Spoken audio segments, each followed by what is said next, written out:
On March 5, 1959, a tragic event unfolded in Arkansas.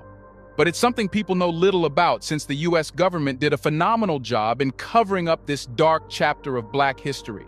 It was a massacre involving Black teenagers who were trapped inside their hostel, padlocked from the outside, and horrifically burned alive.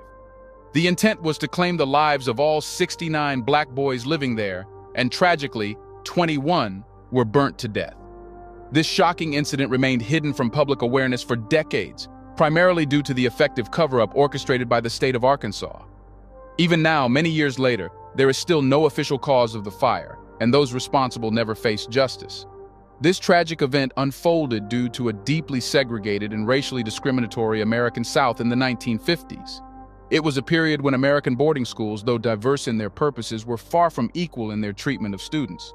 These schools were not only places of education and discipline, but also tools for enforcing racial segregation. In that era, the quality of education one received was often determined by their race. Segregated boarding schools were established, catering to specific racial groups and rarely promoting integration. For them, Black and white children could never get along together.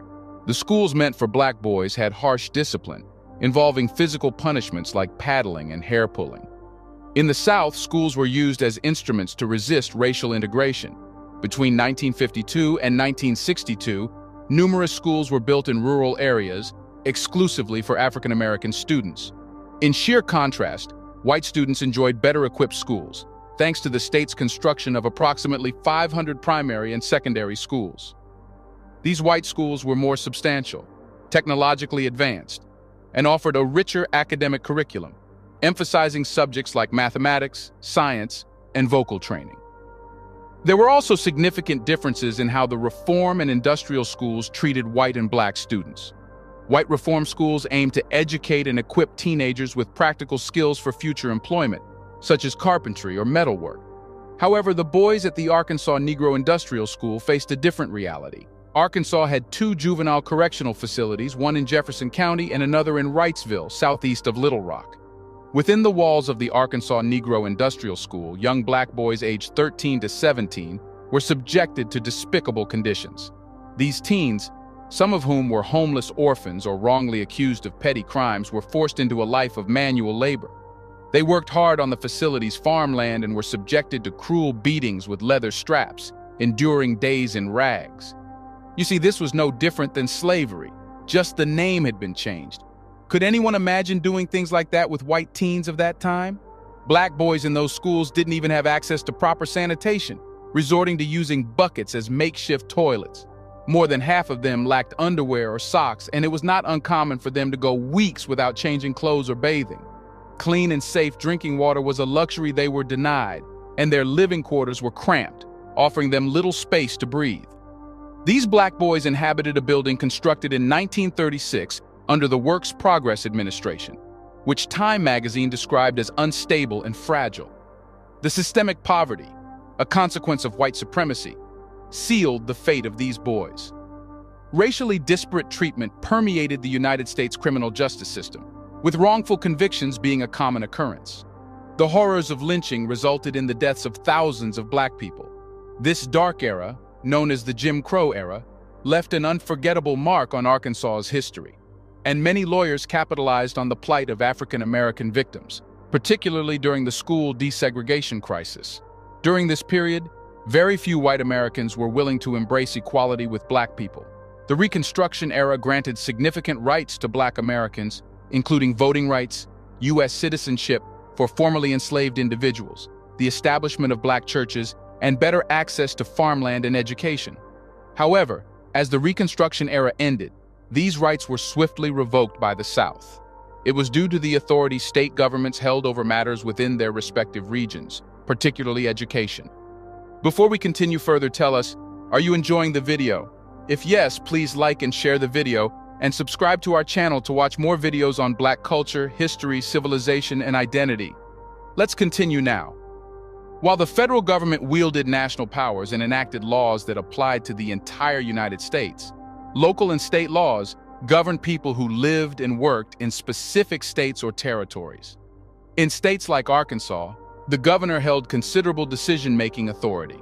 Orville Faubus, the 36th governor of Arkansas from 1955 to 1967, was a prominent figure during this tumultuous period.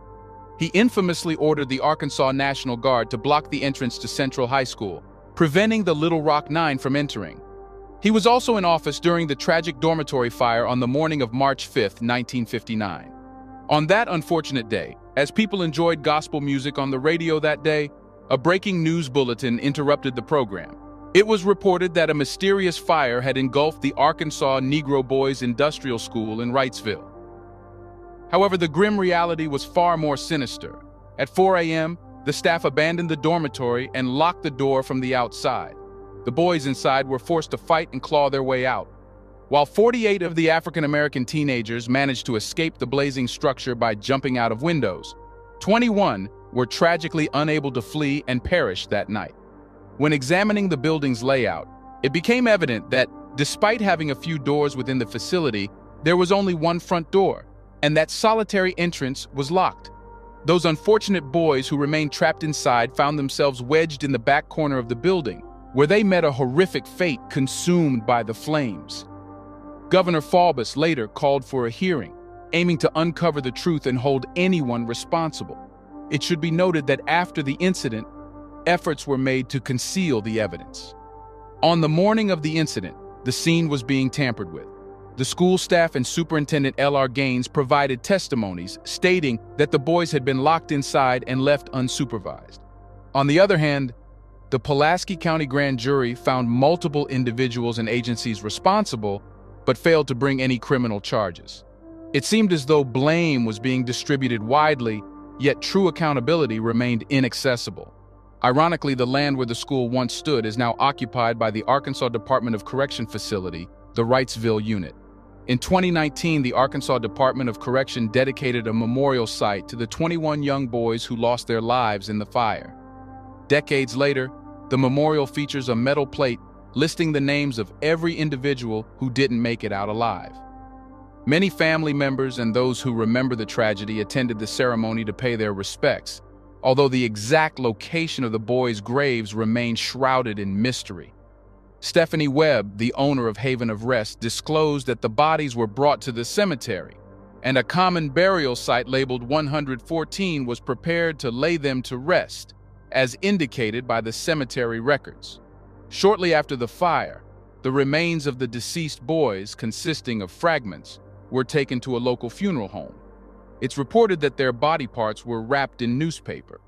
Webb mentioned that most of the bodies were taken to Dobison Funeral Home,